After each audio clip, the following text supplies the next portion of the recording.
Au niveau de l'open data, on est assez novice en la matière puisqu'on a débuté en début d'année. Par contre, on a un retour d'expérience de, je dirais, de plus de 5, entre 5 et 10 ans, puisque Solaris a été missionné par le conseil départemental il y a une dizaine d'années pour administrer, gérer une plateforme de données géographiques. Donc on est déjà expérimenté en la matière sur la publication de données. Vous pouvez aller voir notamment le site Géoplatform 17. Mais en termes d'open data en tant que tel, on est novice. Donc je dirais on s'est impliqué fortement et je me suis impliqué fortement dans le sujet depuis le début de l'année. Je participe aux nombreuses réunions qui sont organisées dans le cadre Open Data Local. C'est la participation aussi cet été aux commentaires du socle commun de données locales. C'est la participation, les échanges sur les différents livrables. Et puis c'est aussi les échanges avec les autres sites expérimentateurs pour lesquels on partage beaucoup. Il y en a certains, effectivement, qui sont plus matures que d'autres. Et donc, du coup, c'est beaucoup ces échanges-là qui nous font aussi bien progresser dans la démarche. Donc, c'est je dirais, à ces différents titres que la participation est intéressante et importante pour nous. Juste une question, ça coûte combien d'entrer dans Open Data France, puisque c'est cette Alors, expérimentation et cette adhésion que vous évoquiez? il n'y a pas d'adhésion, en fait. Là, il y a eu un appel à projet pour participer à l'expérimentation Open Data Local. Donc, c'est gratuit, ça ne nous a rien coûté, si ce n'est un petit peu de sueur pour remplir le dossier et la fierté d'avoir été retenu. Jean-Marie Bourgogne, sur cette question de l'adhésion à ces grands frères que sont les 200 collectivités de... Alors l'adhésion, c'est 100 € pour les petites collectivités, moins de 20 000 habitants. C'est 400 € pour les collectivités entre 20 000 et 200 000 habitants.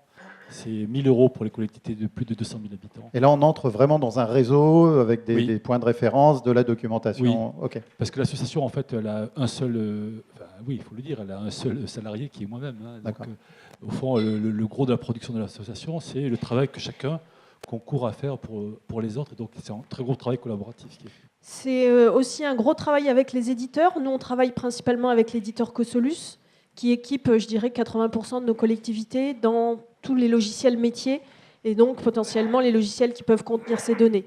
Donc c'est un gros travail aussi avec ces éditeurs parce qu'effectivement, on l'a dit aussi ce matin et en début d'après-midi, il faut qu'effectivement le bouton magique Open Data puisse apparaître, mais c'est pas si simple que ça. Les éditeurs sont pas forcément aussi en phase avec la réglementation, donc c'est aussi les accompagner, eux, dans cette démarche et leur faire prendre conscience que c'est un bénéfice pour eux aussi. Donc ça, très très important. Et puis c'est un gros travail aussi parce que en Charente-Maritime, comme dans beaucoup de départements de France, ce sont des collectivités rurales qui ne sont pas forcément équipées de logiciels pour tout un tas de, je dirais, tout un tas de documents, les délibérations par exemple. On n'a que très peu de communes qui sont équipées de logiciels qui permettraient d'extraire de façon très simple ces données-là. Aujourd'hui, c'est du document Word. Donc, aller extraire de la donnée, le travailler pour l'anonymiser, etc., c'est un travail phénoménal. Donc, c'est aussi cette réflexion que l'on a apportée, que l'on a amenée. Et puis, c'est donc en parallèle, effectivement, préparer la démarche d'accompagnement de nos collectivités. On a effectivement un collègue qui est en formation aujourd'hui et demain avec d'autres collègues pour effectivement, je dirais, les accompagner dans la démarche complète de ce sujet-là. On travaille, nous aussi, en interne avec nos élus pour effectivement, je dirais, quelque part montrer l'exemple. C'est aussi quelque chose d'important pour nous. Et on a une élue qui est moteur sur le sujet, donc on a cette chance-là. Et puis, c'est effectivement aussi de travailler sur, en tout cas, de réfléchir avec nos collectivités adhérentes sur une plateforme. Il y a tout un tas de solutions qui existent aujourd'hui, des plateformes privées, des plateformes publiques. Donc voilà, quel est le niveau le plus approprié? On n'a pas envie de choisir seul pour nos collectivités.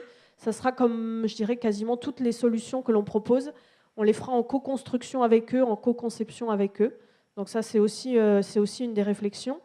Et je dirais au niveau de notre planning sur le reste de l'année, c'est courant novembre, organiser une deuxième réunion de sensibilisation avec nos adhérents, agents comme élus, encore une fois. Sur l'open data. Sur l'open data. Là, vous y allez frontalement. On a réalisé une première, je dirais, on a co-animé un premier atelier avec Open Data France qui avait lieu à La Rochelle au mois de mars, où étaient invités les élus comme les agents. On a eu un bon retour des deux, je dirais, élus comme agents.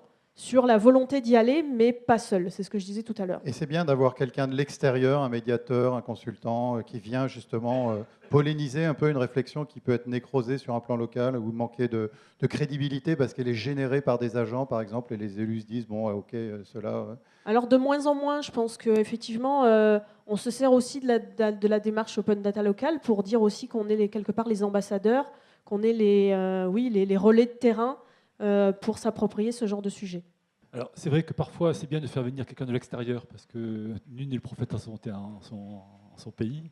Et donc, quelqu'un qui est de l'extérieur montre exactement qu'est-ce qui se passe ailleurs, et parfois, ça fait bouger les acteurs, car ils ont l'impression qu'ils sont arrivés, qu'en fait, ils s'aperçoivent d'un coup qu'ils sont un peu en retard. Donc, ça stimule un peu. Non, moi, je voulais te poser une question. Est-ce que vous avez un modèle économique particulier, au fond, l'accompagnement sur l'open data, est-ce que vous l'avez structuré sous la forme d'une offre d'accompagnement de ces communes, ou au fond, parce qu'elles sont adhérentes au syndicat mixte, elles bénéficient naturellement de cette aide-là?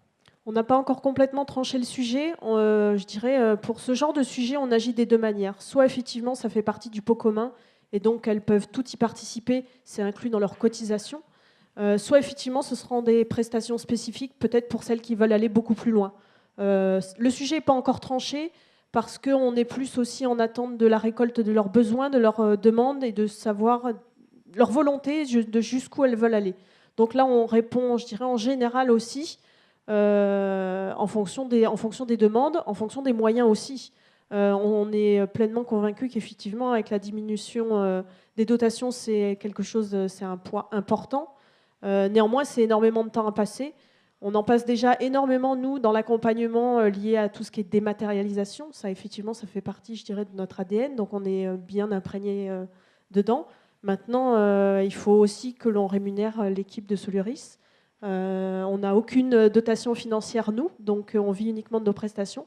Mais voilà, on le fait je dirais, en toute transparence et avec nos collectivités. Et c'est souvent nos élus qui, finalement, finissent par décider du modèle.